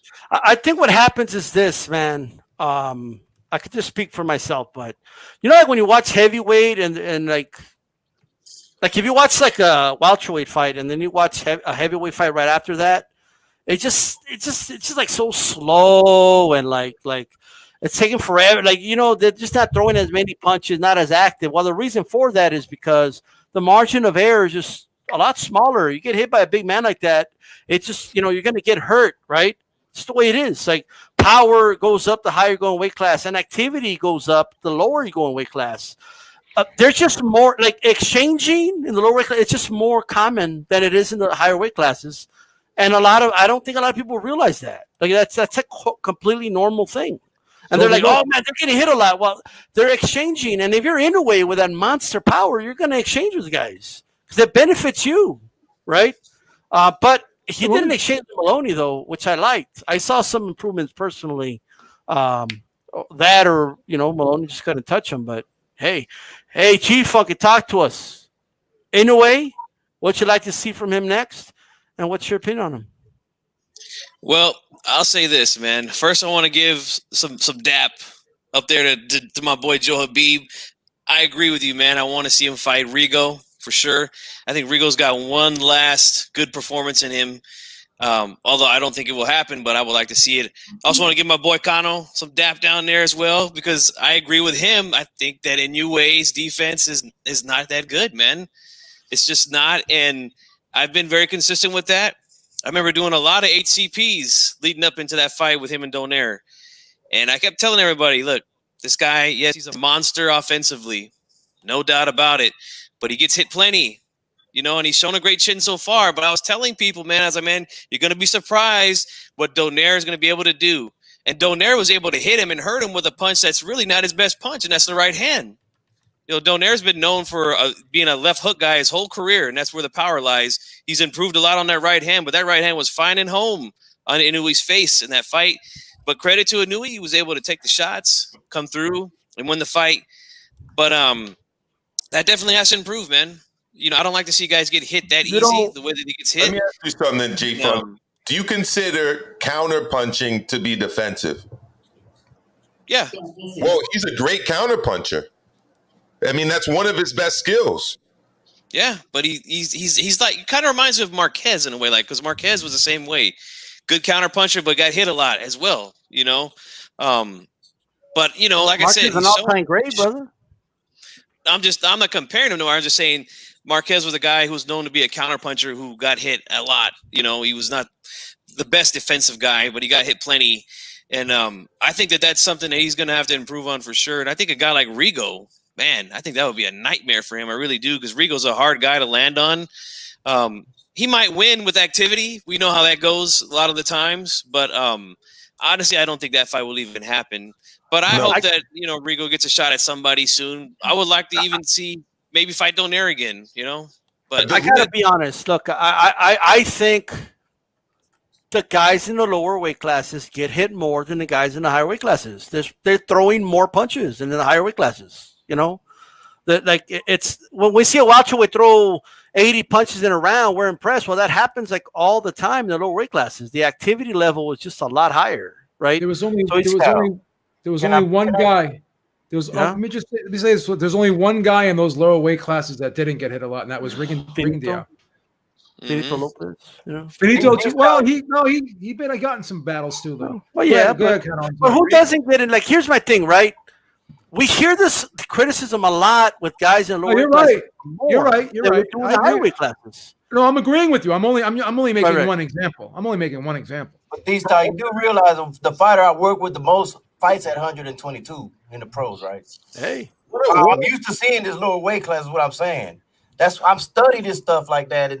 They're little things that may not even be noticed on tape. You just have to know what you're looking for. And they're little on TV, but they're huge inside that ring. Everyone has flaws. No one's a perfect fighter, and no one here, I think, is saying that Inoue is a perfect fighter. But he's not the second coming of Whitaker. I get it. You know what I mean? Not having defense is a real bad one not to have. But I think that's discrediting him to say that he doesn't have defense. Look at the Emmanuel Rodriguez fight. I mean, he was slipping shots. He does a half step back, which is a very subtle move. He goes like that. He's a great counter puncher. I don't buy into the narrative that he does not have defense. Is it his best skill? No. It's not a narrative; they're facts. He's Emil got Carr. he's gotten to where What percentage? I would like to know what percentage of shot is he getting hit with. Like, is what I would like to know. Is he Emil getting Carr. hit with like 60% of the punch thrown at him? a low Emil percentage. Carr. Yes. If no one ever got hit, every fight would end in a draw. Seriously. I And just wanted to say that. I thought that was funny. Anyway, moving on.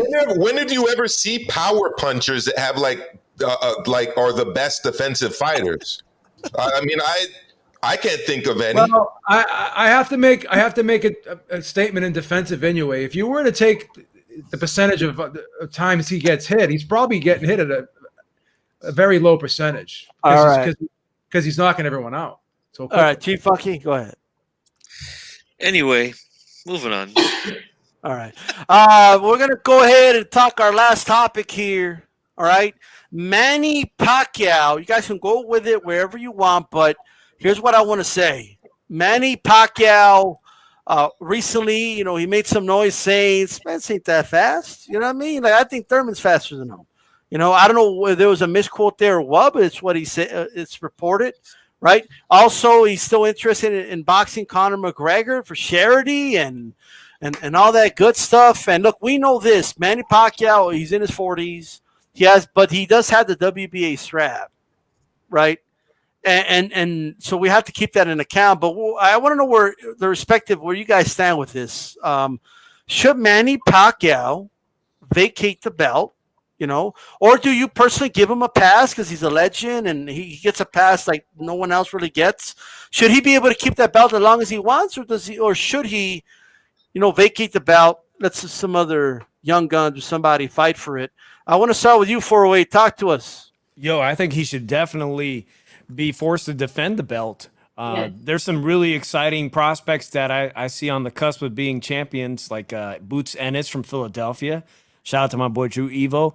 And also Virgil Ortiz could potentially is looking like a future champion. So he should be forced to defend it. And I know that they're talking about maybe ranking McGregor just so they can make this fight happen. I think while it's going to most likely be very entertaining and sell very well, I think that's making a joke out of boxing. I don't like it. He should be forced to defend the belt or give it up. So some young guys, some young blood can get a chance at this.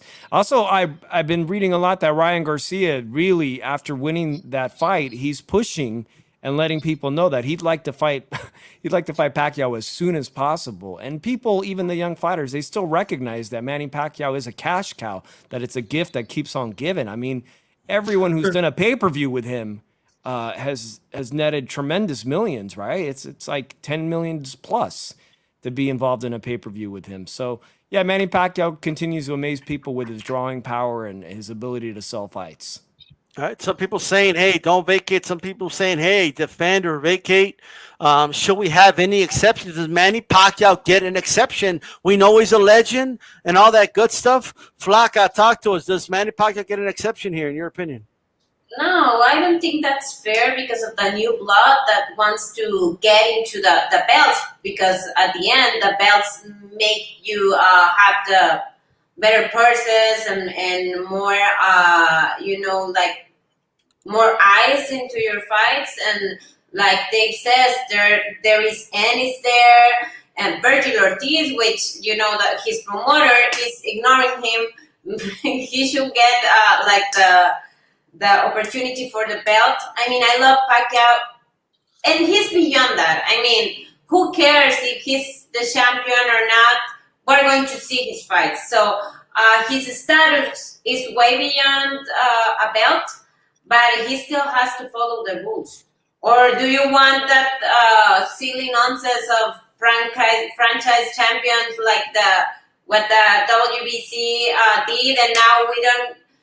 There's this Teofimo Lopez, and we have Ryan as an interim. Then there is Kane like the champion, but the franchise champion is like Lopez. So no, I think he should defend or back it. There's no exception in a sport. All right, Kano. I know. I mean, you were like confused about the WBC. What's going to happen with this and that? But what do you think, man? Should he get an exception in your mind? You know, should we wait on him? What do Man, you think? look, there's no way in hell he should get an exception, man. His last fight was July of 2019. Damn. We're already in 2021.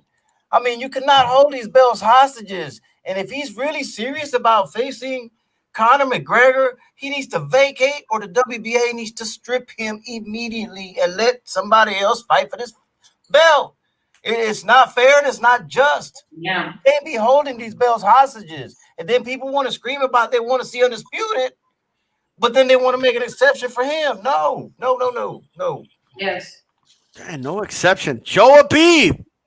Are you going to be the devil's advocate here for Manny Pacquiao, or do you agree? No exceptions. I don't think it's fair. And again, these sanctioning bodies are very inconsistent on enforcing their mandatories, and not even mandatories, but just there's a certain amount of time that cannot elapse before you don't defend your title. You have to make a title defense, I believe, in the lower weight classes every 9 months, if I'm not mistaken. It's been 18 months since he's fought. If he does end up signing to get to fight somebody, that's going to be another 8 weeks on top of that. So it'll be almost 2 years that he hasn't defended this title. So, again, this is not unprecedented. Floyd Mayweather went long periods of time without having to make mandatories. WBC didn't enforce Deontay Wilder's mandatory for almost 2 years. So they're very inconsistent. They've done this before.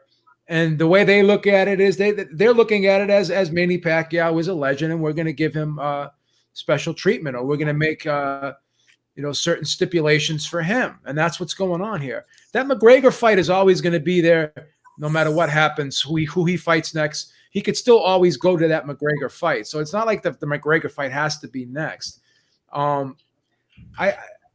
I think the Spence fight would be a good fight. I mean, I wouldn't mind seeing the Spence fight, to be perfectly honest with you. Why not do that? Well, he's too slow, he said. You know what I mean? But look, I mean, first of all, Conor McGregor, he's got Jake Paul to see, man. You don't got time to see you, Pacquiao. I mean, Jake Paul, Conor McGregor's where it's at. No, I'm just kidding. But look, part of me is, I know I'm breaking every rule every consistent rule I've ever had, but I mean, this is Manny Pacquiao we're talking about. I mean, this is the pride of the Philippines. This is someone who has contributed a lot to the sport. And this is a fighter, if we're honest, that every single one of these welterweights wants to fight. You know what I mean? So I'm still not going to give him a pass, though. I know I had you guys going for a little bit, but no pass. I think Manny Pacquiao needs to make a decision and make it ASAP. Look, talk to the WBA, bro. Look, just be like, yo, I'm going to vacate the belt, but I want first dibs when I come back for it. Just make a deal with them. I mean, they make up the rules as they go. Can we make an argument, though? Can we make an argument that Manny Pacquiao is the last of the Mohegans? Yes. He's the last of his generation, right? Yeah. He's the last of the Mohicans. That's right. Go ahead, Amakar. Yeah, I was just going to say, I did a stream earlier today on my channel, shameless plug. And I was discussing like the calamity of these titles and the sanctioning bodies and like all the bullshit they do. But if there's one thing that the WBC kind of did that made sense, it's what you were just talking about a second ago. And it applies to situations like this. When Vitaly Klitschko was WBC champion and wanted to go run for the presidency of the Ukraine, he later became the mayor of Kiev. They gave him a champion in emeritus status that basically said, look, you've accomplished a lot. You've defended your title with like dignity and grace and whatever. Keep that belt. You'll always be a champion with us. And whenever you want to come back, you'll get a shot immediately. I kind of think that's what Pacquiao should do. I mean, he's put in so much time into the game. He's done so many great things in boxing. He's really done it all. He's got nothing to prove. Personally, I don't really want to see him against these younger guys. I just don't see how that could be good for him unless he keeps winning, and I just don't see that as a likely scenario. And honestly, people can make a lot of money in Filipino politics. I saw this documentary on Ismelda Marcos, and it was just crazy how much money the politicians can make out over there through corruption and everything else. And I was like, God damn, now I know why Pacquiao's a politician. So he's set financially. I don't think he needs to come back for boxing. But if he does, yeah, he should have like a trophy title. And that's about it. Okay. G Funky, talk to us. Does Manny Pacquiao get an exception or what's up? What do you think he should do? Well, usually, I'm an old school guy, man. I do the traditional thing. But in this situation, because I'm very disappointed in the way that these guys at the top of 147 are moving, I say the hell with it. Keep the damn belt. Fight McGregor. I mean, these dudes ain't getting it on at the top. Spence and Crawford ain't fighting. Like what are they waiting for? They should have been fought each other, and then they could get that payday with Pacquiao and become undisputed. But they're not doing shit. They're not doing nothing. So Pacquiao's put in work, man. He's proven. He's done his thing for years. Let him make some money with McGregor, and then let these guys do something with their life. I'm tired of it. I'm tired of Crawford and Spence with the drama and all that nonsense. I'm just sick and tired of it, man. You guys fight, clear that mess up, then you go after Pacquiao. But in the meantime, Pacquiao, go get some money then. Go fight McGregor. I don't care, I'll be honest with you. I don't. Just to follow up really quick, what about the young guns? Well, what about Boots? What about Ortiz? What about the guys that have nothing to do with what Spence and Crawford are doing? Well, what do they want to get about?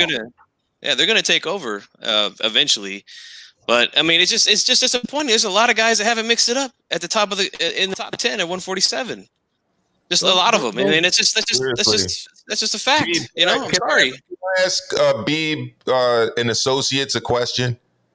Does this fit the mold of a force majeure argument? The COVID thing with Pacquiao? You mentioned the 9 months. For argument's sake, I don't know. Well, to be perfectly honest with you, that force mi madre. COVID can be used as an excuse in a lot of these situations, and if it is going to be and it was going to be used for an excuse, then it'll probably be made an exception because of that. Man, he won that was July, right? Connor said July of 2019. July 2019. But these still made half a year before we got COVID. He didn't do anything. Half a year. Half a year. Hey, I just don't understand it. How come the Spence fight can't be made? They're both under PBC, right? Like what's holding that fight up? What's holding Pacquiao and Spence from fight? They confronted each other after he beat Mikey Garcia. That was what, February 2019? And nothing happened since then. He fought Danny Garcia, dude, who doesn't have a belt. I don't get it. That's why I say go ahead and fight McGregor, man, because these dudes ain't doing jack. But in fairness, both Crawford and Spence both want Pacquiao there, so it's really the balls on Pacquiao's court. They want each other, and that's kind of sad. You can say that, but I mean, like I said, with Spence, it's not happening. Why is it happening? Both PBC. G Funky's point is very valid because again, nobody's fighting anybody in that division. There's nothing going on. And Pacquiao, it seems like Pacquiao is the golden goose right now. I mean, that's not 100% true. That's not we've seen some fights at welterweight. Well, welterweight's giving us some good fights. It's not 100% true, but it's. Can we argue it's 75 to 80% true? Yeah, something like that. At least, because really, other than Thurman against Porter, not Thurman against Porter, Spence against Porter, what other fights have there been between champions? It's been a while. I agree with you, bro. Make Uga the super champ. Make Uga the super champion. You got to blame this on Bub and Bob Arum, man. You can't blame COVID for everything. It's like someone shows up. I agree with you. Yeah, but this Manny Pacquiao, not some like poor little dude that COVID affected him. Like the dude's a millionaire, bro. Like I agree. Anybody would have fought him. Come on. Yeah, but these people showing up late for work. Oh, I'm late because of COVID. You know what I mean? I think COVID's gonna be used for excuse for everything now. I just think we should at least like. Here's my thing. If he wants to fight McGregor, hey, go knock out McGregor if you want. I don't mind, but don't. I don't like it when guys hijack belts and nothing happens with them. It's just sitting idle there. You know what I mean? Like, let someone that we have a lot of welterweights, not named Spence, not named Crawford, that want to fight for the belt. Go ahead, Conor. Well, you have the regular WBA champion there. You have fight him, and then you can make all the stuff of undisputed and whatever. Once we have one champion in each organism. I'll say this. Yeah. I'll say this. Hold on. I told Conor to go. Hold on. I told Conor to go, but go ahead, Conor. First of all, Spence did fight Garcia. That was not no dumb fight right there. That's coming off of an accident. And second of all, yes, you can blame some of this on COVID, but how long have we been having fights after COVID already? And he still hasn't done nothing. You're right. Yeah, like Spence was in a car crash and COVID was going on. He fought. Well, what's Manny Pacquiao's excuse? Well, okay, that dude has the I'm an old man card. I'm an old man. Give me a break. You know what I mean? I'm an old man. I'm still here awake. That's right. Go ahead, Milcar, and then G-Funk. I was just saying, if we're gonna, we got to be honest about it. You know, Terrence Crawford just fought Kell Brook. They pulled him out of, retirement in Spain, pretty much. I mean, it's not just Pacquiao, and I don't really see people clamoring to fight Ugas, who's out there with a quote unquote belt. Look, in an ideal world, I would want to see Pacquiao getting kind of an emeritus award. Right, you could put it in belt form and let him go fight McGregor walking into the ring with that. But boxing is what boxing is, and the WBA is probably the shittiest of all of the sanctioning bodies with the fuckery they pull. I mean, they've got weight classes where they've got like 4 guys with belts. Yeah. It's kind of ridiculous. Absolutely. Hey, guys, this has been a phenomenal show. Let me say my piece. That's right. I apologize about that. Go ahead. I'll say this. Look, Spence was trying to fight Pacquiao before he even had that belt, right or wrong? Yes. Why didn't that fight happen yet? Look, after they came face to face, after Spence beat Mikey Garcia, he went on in the summer of that year and beat Keith Thurman for the WBA title. That should have made it more of a target for Earl Spence to go get that belt. Why hasn't that fight happened? I want to know right damn now. Both on PBC. There's no excuse, man. These guys aren't doing jack blank. Nothing. So Pacquiao, hold the belt. I don't care. They ain't trying to fight him for some reason. What's the holdup? It's the most stagnant division in boxing. Yeah. And shout out to Rob Boxing. Says Salas confirms Inoue Ioka is in the works. So there we go. That's some good news right there. Everybody subscribe to Raw Boxing TV. Great channel. Shout out to Raider, Skinny Kenny. All you guys, man. A-Rod, let's go ahead and do some final thoughts here really, really quick. Give us some final thoughts. Joe Habib, and make sure you check him out, a Ringside Reporter every Sunday. I was thinking of a great topic that we could talk about. We could save it for next week. Sure. Because all these fighters have such strong social media presence now, and they're using it to promote themselves. Has this made promoters get a little bit lazy and not want to do their job now? Because now they're seeing guys like Ryan Garcia, even Tyson Fury, does a lot of stuff on social media. A lot of Deontay Wilder, I think, made himself a lot more popular because of what he was doing on social media as well. Is this making the promoters lazy and not wanting to do their jobs? That's a great topic for next week. Great topic. All right. Thank you there. Milcar, tell everybody where they can find you. Give us some quick final thoughts. Yeah. Thanks, everybody, for the show today. It was real lively. I like that. I think kind of Loco Sports brought the heat today. I really appreciate his participation. And honestly, it was great seeing Marielle as well. Thank you for coming, too. What I would just like to say is, I'm on my channel. It's Maestro A. I am trying to go live now at 5 p.m. every day, just for hour live. And I do obviously co-host Leave It in the Ring Mondays at 8 p.m., 5 p.m. Eastern. And I'll just keep it moving, guys. Thanks, everybody, today, and for everybody that's been supporting me so far. Absolutely. 408. Tell everybody to find you. Give us some quick final thoughts. Yeah, pleasure to be here again with this stellar panel. Thank you guys so much. Thank you, everybody. You can find me on the Shoe Shine right here on the Leave It on the Ring network. So make sure you go to iTunes or wherever you get your podcasts. I'll be putting up a new show next Monday. Guys, it was a really slow week in boxing when all I saw were articles about boxers' hairstyles. So I'm anxiously awaiting for. I'm really waiting. Dave, huh? You like that, Dave? I'm anxiously awaiting the return of some live boxing. Of course, that Kovalev thing didn't really come as a huge surprise to me. That was really interesting, but can't wait to start talking about some real fights. And thank you again, guys. Thanks a lot. Absolutely. Cano Local Sports. First of all, does Berlanga really pay $250 for haircuts? Man, and also, and by the way, guys, the king of Puerto Rican boxing talk here on YouTube, Cano Local Sports. Go subscribe to him. But give us some final thoughts, brother. I knew you was gonna bring that up, man. That's for a home haircut. That's not in the barber. That's for somebody to come over while he's in his boxers to get his hair. Still too much, no. Yeah, it's still too much. But Cano Local Sports on all platforms now.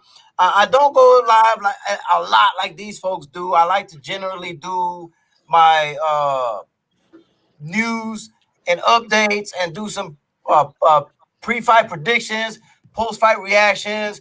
Every now and then when they twist my arm, I'll do an interview live.